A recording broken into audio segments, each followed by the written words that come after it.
All right, Shalom. First and foremost, I want to give all praises, honor, and glory to Yahweh, Bahasham, Yahweh Shai, Bahasham, Rakha, Kodesh. Double honors to the elders and the apostles of Great Millstone, and peace and blessings to the elect. And as you can see in the title, good examples and bad examples. And this is the video that I saw. I finished watching. Well, the one you see before you was done by the elder brother Karatza from GMS Vegas. As you can see, the handle is GMS Vegas sit downs. And then there was also another one that I saw that was done by the elder brother Mwanga Bar on here as well. I've linked both of these in the description box. But yeah, I just wanted to, get a couple of precepts on this. Okay. We already know. I mean, you can, if you haven't seen the video already, I'm going to play it so you can take a look. And I'm going to tie that into why I titled this video Good Examples and Bad Examples. All right, so let's take a look at, this first video right here.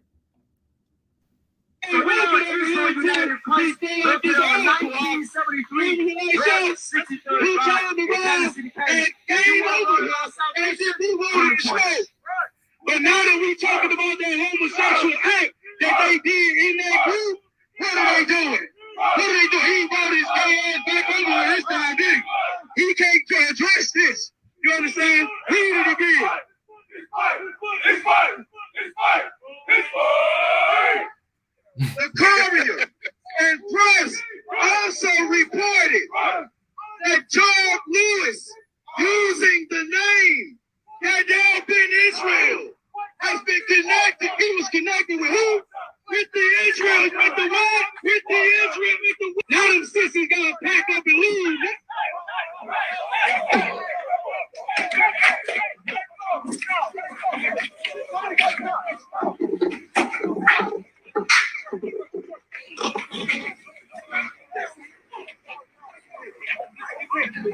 You better not move. You better not move.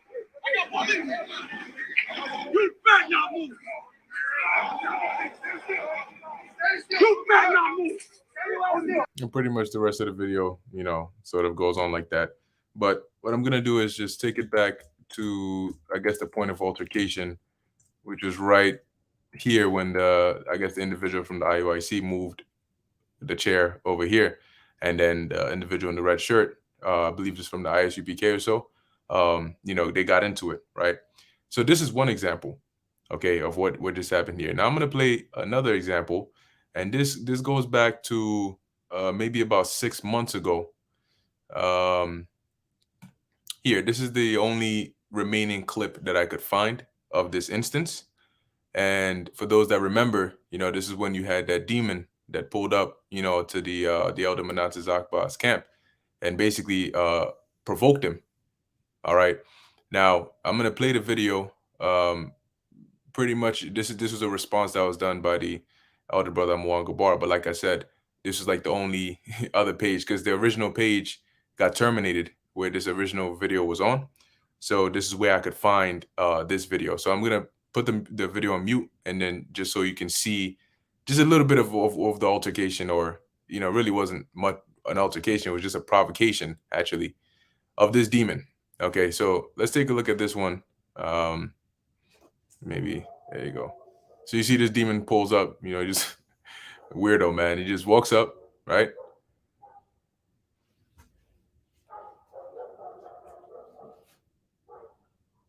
And right now, there's no the actual audio of the video is not playing. It's more so the elder brother speaking, doing the lesson on it. But I just want to highlight the actual video, okay, of what's happening here, right? So this demon comes up to provoke, and let me see if more of it plays, because I mean, I'm sure you brothers and sisters remember. Let's see. Yep. So he comes back, right? Them demons told him, "Take your ass back there." He comes up. Let me fast forward this a little bit. Yep, and you can see the elders getting heated here because this guy, being a straight weird eye. So no, look at this, right? See how he gets all up in his face, provoking him, right?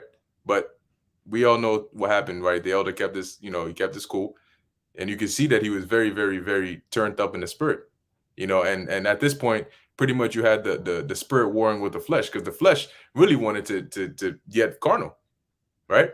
But and yet he still kept his cool. He didn't put his hands on him. He didn't get carnal. He didn't get physical, right? He got pissed off, but he stayed in the spirit. See, look at him, look at him. Oh man, straight provocation, right?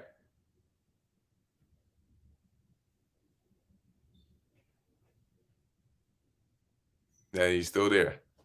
And I believe when we maybe go forward a little bit, yeah, there you go. See, once again, provoking, right? And it goes on, it goes on. Look. Now, I played the first video, which was of this altercation, right? Let's look at what caused this altercation right here, right there. So he basically touches the chair, he moves it, and then let's see what happens. Boom. There you go. That's it. Okay, and that's all it took, right? That's all it took. And like I said, you have good examples and you have bad examples. So right here, all it took was just moving a chair, and then hands already started getting thrown. And in this case, you can see this guy was literally all up in the elder's face. I mean, actually, provoking him to the point where, he could have got carnal, but he didn't. And why is that? Because the ultimate goal of being out there on the highways and byways is to do the work of Yahweh Ba'Shem Yahweh Shai. Okay. And I have a few precepts in here that are going to go into that because when you have a situation like this is a recipe for disaster, right? The Lord sent us out here to do the work. So imagine Yahushai, right, came down today, and maybe imagine Yahushai came down to address an issue like this. Just imagine it for a second. Let me share this tab instead. Slacky, I really hope that I switched through the tabs properly. I always sometimes forget to do so. But imagine Yahushai came to address a situation like this, right? If you are somebody that is maybe running a business or an owner or CEO or something, and you hire employees to come and work and do the job, and here it is, they start fighting on the job. Immediately, what's in your mindset? You might just fire both of them, right? Because the goal of coming to work, which in our sense would be going to the highways and byways, is to teach the word of Yahweh Ba'Shem Yahweh Shai, right? And the scriptures give us many examples of how to conduct ourselves when we're out there. But at the same time, the Lord has situations and events like this happen as examples.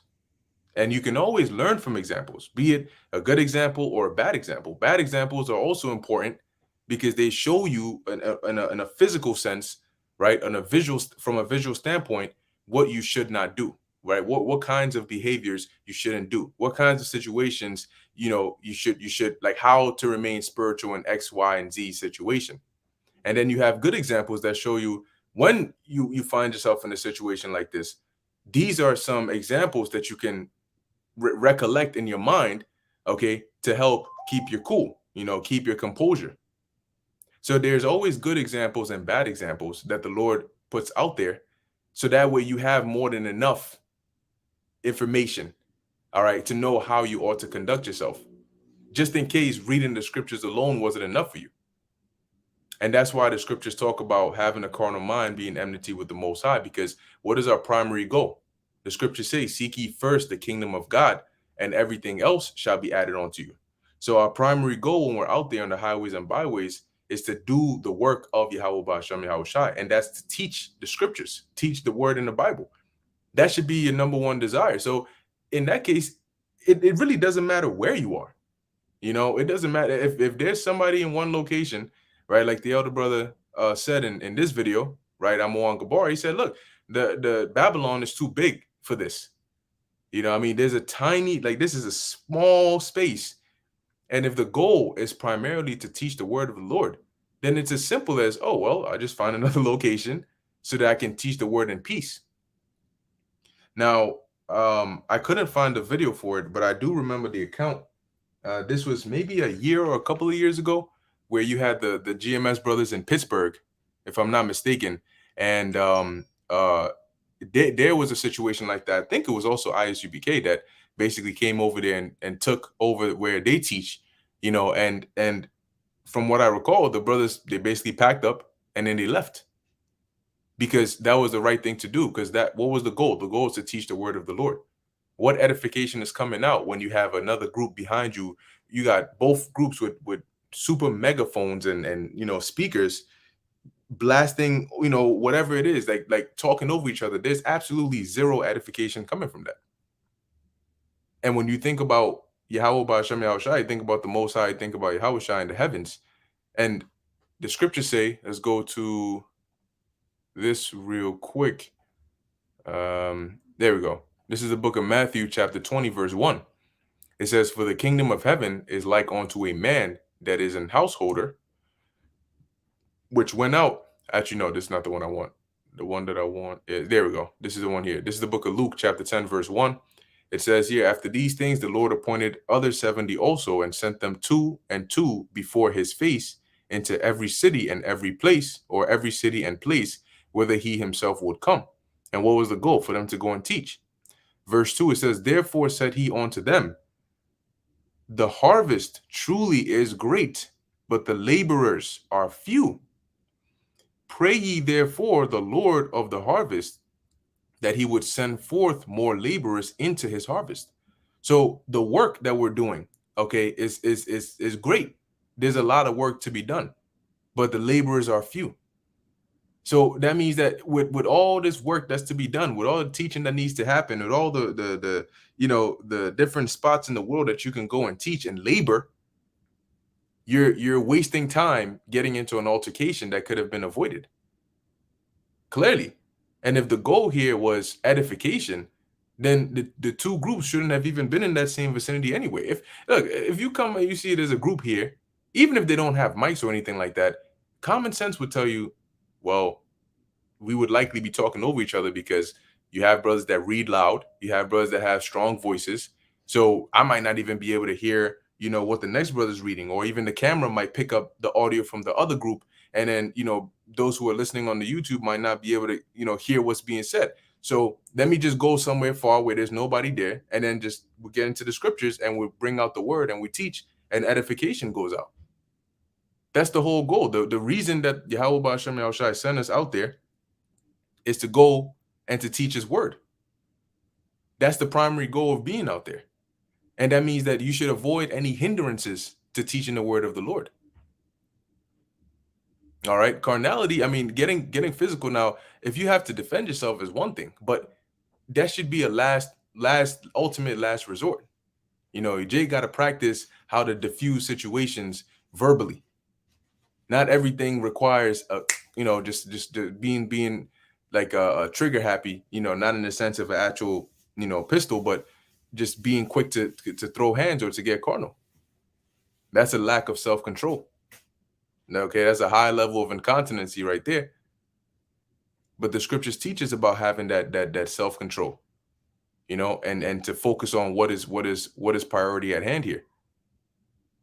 And guess what? That's not something that's pleasing to Yahweh Ba'Shem Yahushai. Now the Lord set it up that way to happen that way, but still, that's not a good example. All right, that is not a good look. That is a bad example. But you know what? Technically, it is a good example, right? It's a good example of a bad example.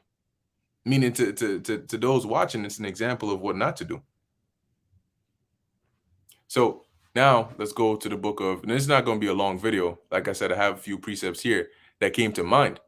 All right, now this is the book of Matthew, chapter 20, verse 1. And this is dealing with the laborers that were each bid to come and work in the master's or the householder's vineyard, and at the end they would all get a penny. And the reason that I thought about this was I was imagining this parable, right? This parable here, and I was imagining, imagine the Lord did, like, imagine physically the Lord hired all of us to work in his house, in his vineyard.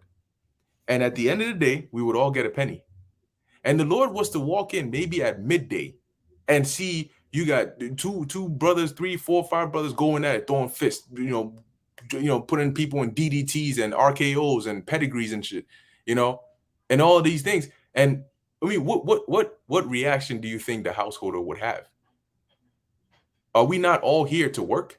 So maybe you're doing whatever the job is you got to do in a vineyard. You cutting off some, I don't know, some plucking off some vines, whatever it is that you got to do.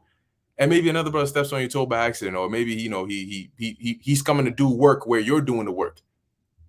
The goal is you want the penny at the end of the day, right? So maybe he might overstep, but you got to think about, you know what? Look, this guy, maybe he's purposely trying to provoke me, or maybe it's an accident. But regardless, it's fine. You want to have this space, cool, go ahead. Like Abraham and Lot. Abraham and Lot. They said that their herdmen, right? That their cattle was so much that there started to be strife between those that their herdmen, basically. So did they settle it by saying we're going to war, or let's get carnal? No. What did Abraham say? He said, look, you know what? How about this? I'll let you have the first pick. Right? That's a perfect example. He said, I'll let you have the first pick.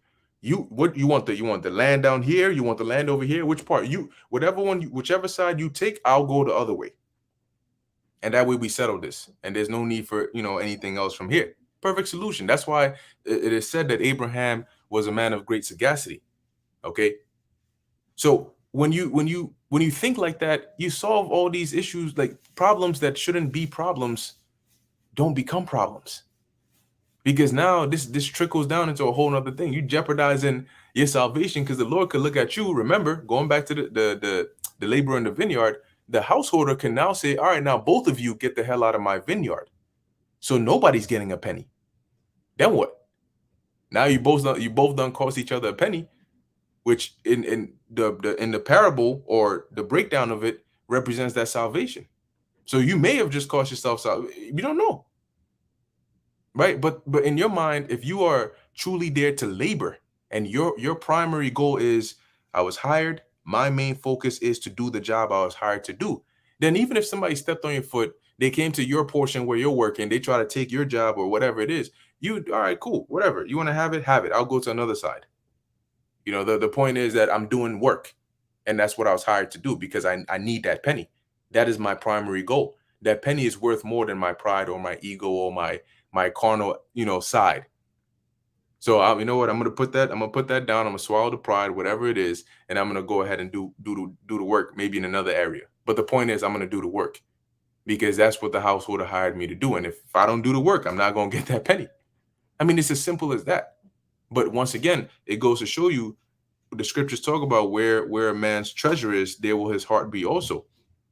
When you find yourself in these tempting situations, your emotions run hot, but you have to have that strong will, that strong sense of doing the work of the Lord, prioritizing the work of the Lord first. And when you do that, you realize, okay, is it really worth it to get into this? The flesh is telling me, knock this dude out, but you got to think down the line from there. But what if you got so angry you punched somebody in the face, and what if the person died? Maybe you didn't mean to, but you punched him, he fell back, tripped, and his head hit like maybe the corner of the pavement, or maybe the fire hydrant, and then boom, he's dead right there on the spot. Because I don't know, he stepped on your poster sign or whatever the case is. So you got mad, punched him in the face. You didn't mean to do it, but now he's dead. Now there's a whole case. You got Heyman Malone. You got the police involved. It's all on the news, and there was this murder and yada. Like, all because you got angry. And this is just an example. See? So you got to think about all these things, man. It's not just in the moment or in the heat of things, but how does this overall affect everything else? Remember, it's like dominoes. If you knock down the first domino, maybe you didn't intend to knock down the 50th one, but guess what? That first is going to hit the second, it's going to hit the third, and then before you know it, the 50th has been knocked down. So anyway, let's get into this. This is Matthew 21. It says, "For the kingdom of heaven is likened, or is like unto a man that is an householder, which went out early in the morning to hire laborers into his vineyard. And when he had agreed with the laborers for a penny a day, he sent them into his vineyard. And he went about the third hour and saw others standing idle in the marketplace," which the third hour is not, today would be 9 a.m. Okay, and saw others standing idle in the marketplace. So they weren't doing anything, and that was us, right, back in the world.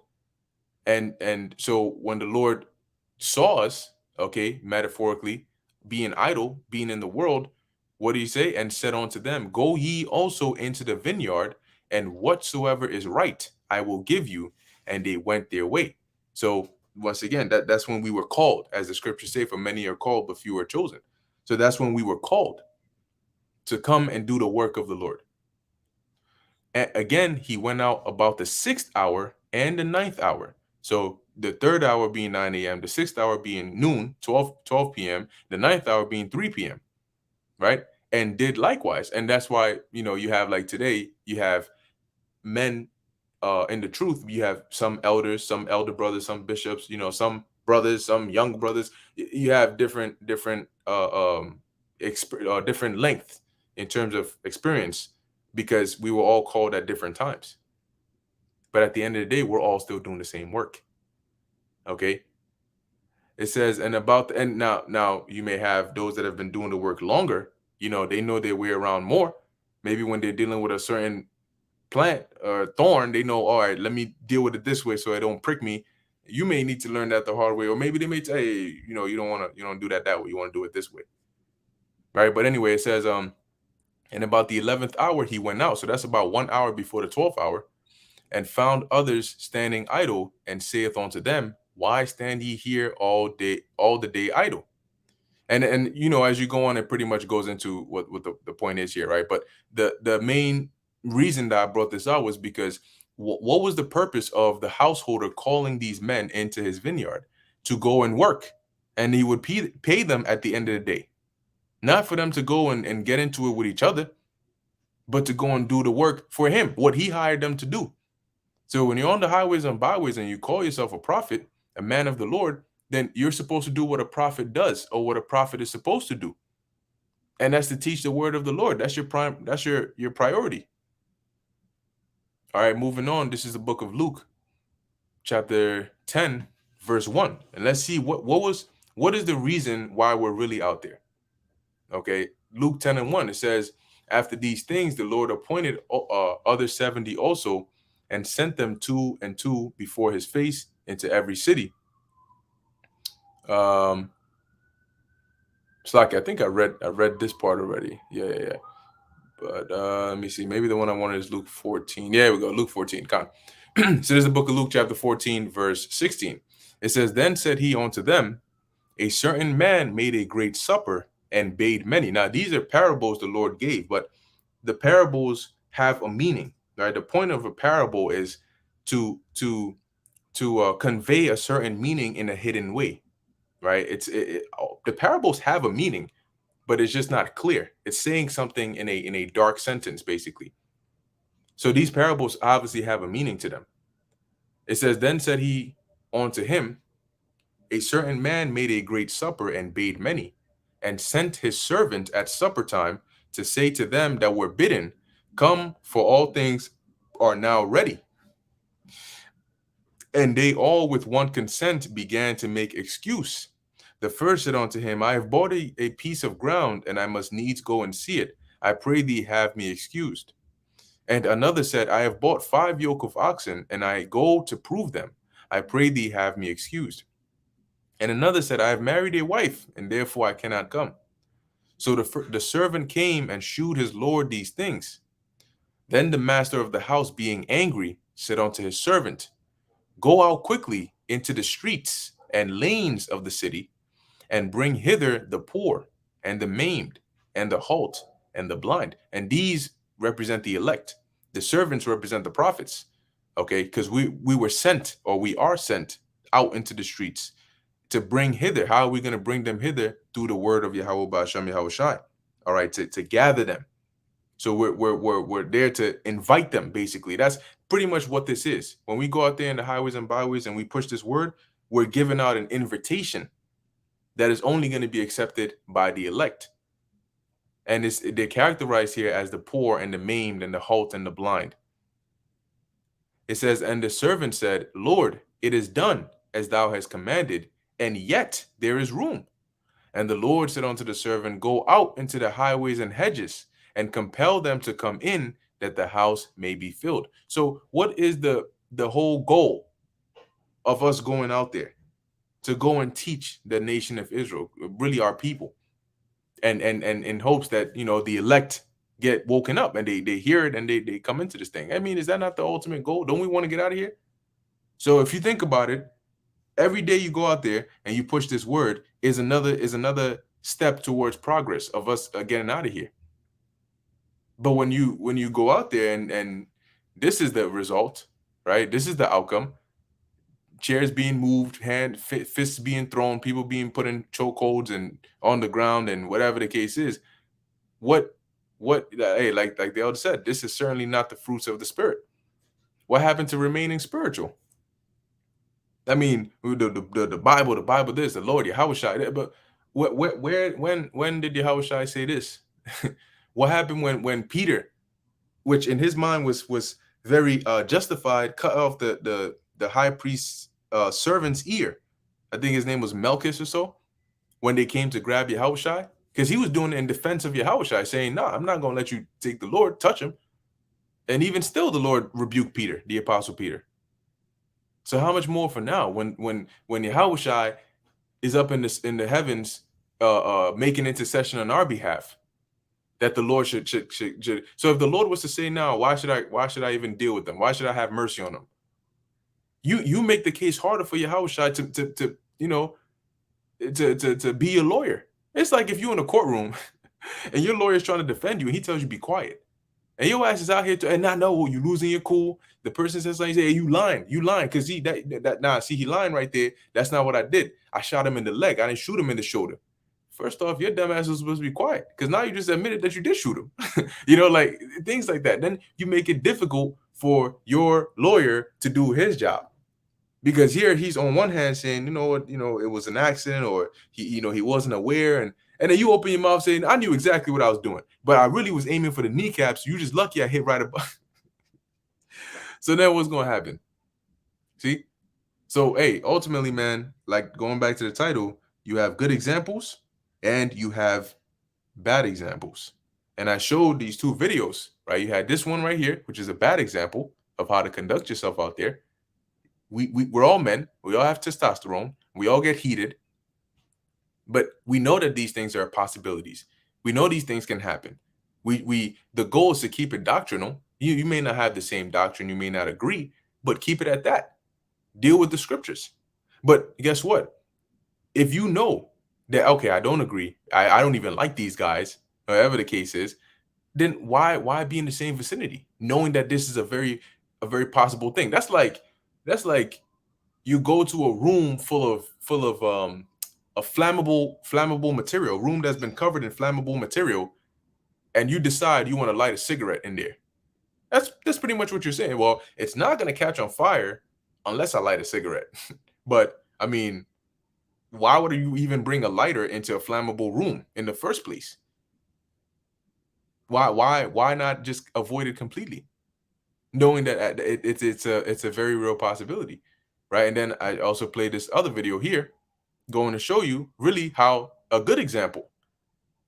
And when you compare the two videos, this was a real provocation, right? This people would have said this is a cause for you to defend yourself, but the elder remained spiritual. And then you come back to this video where it's just a movement of one chair, and already fisticuffs. People are down. All X, Y, and Z. Okay, but the whole goal is we're here. We're not here. Yahweh Shai said, "Be wise as serpents and harmless as doves." We're not here to be the tough guys. We are the sheep. We are sheep amongst wolves. Our power lies in wisdom, okay, in the spirit, not carnality. The spirit is stronger than the carnal flesh. All right. And there's a lot of work for us to do. So we can't be getting distracted. We can't be getting into these kinds of situations because this does no good for anybody. Once your emotions calm down and then you actually think, then you think in your mind, okay, so this is how my day went. And we stopped teaching because we got into this situation. But then what? What edification came out? Now imagine the Lord said, you got to go out there and you got to put in X amount of edification every Saturday, or else in order for me to take you out through the week to provide for you, to feed you, like you basically got to earn your living. And then you go out there and instead of earning your living, you end up in this situation. Now the Lord gonna say, all right, well, yeah, that you chose to do what you did, and so it is what it is. So let me read a few of these. Shalom, shalom, Yahweh Basham, Yahweh Shai, Barakatham. Yep, this is Great Millstone Daily Bread 4:11. 2 Timothy 2:5. It says, and if a man also strive for masteries, yet is not crowned, except he strive lawfully. And the scriptures say not to give any appearance of evil, okay, that the ministry be not blamed. See, so it's all about, in this truth, you learn discipline. All right, it's not discipline is not easy, but it's not impossible. But there's a reason it's called discipline. And the Apostle Paul mentioned keeping his members under subjection. That's right. This is your one-a-thon Bakwar 144K, 2 Corinthians 6:3, giving no offense in anything, that the ministry be not blamed. So you should have the ministry at your forefront of your mind when you're out there in whatever you do, be it actually out on the highways and byways or even in your regular life.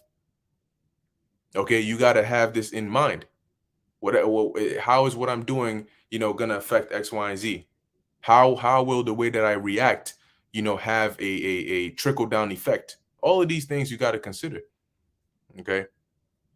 2 Corinthians 6:4, but in all things approving ourselves as the ministers of God, in much patience, in afflictions, in necessities, in distresses, in stripes, in imprisonments, in tumults, in labors, in watchings, in fastings.